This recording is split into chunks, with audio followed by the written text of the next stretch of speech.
सकरात कहता है,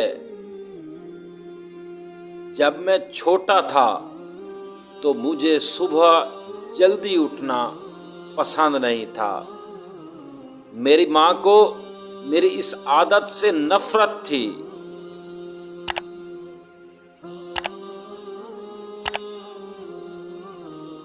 क्योंकि उसकी ख्वाहिश थी वो एक दिन मुझे अमीर ताजिर देखेंगी। एक दिन मेरी माँ मुझे एक उस्ताद के पास ले गई कि वो मुझे जल्दी उठने के फवाइद बताए।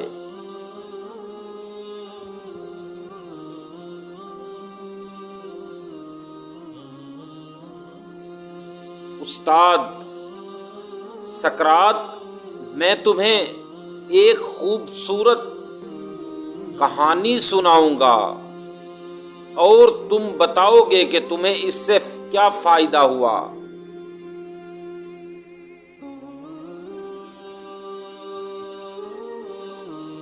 सकरात, ठीक है उस्ताद।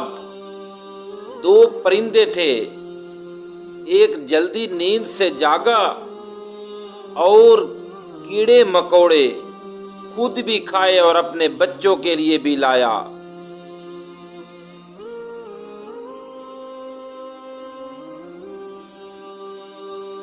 दूसरा देर से जागा और उसे खाने को कुछ ना मिला।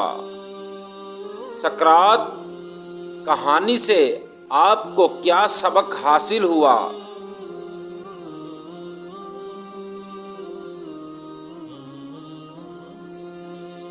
सकरात, जल्दी जागने वाले परिंदे दूसरे परिंदों का हिस्सा भी खा जाते हैं।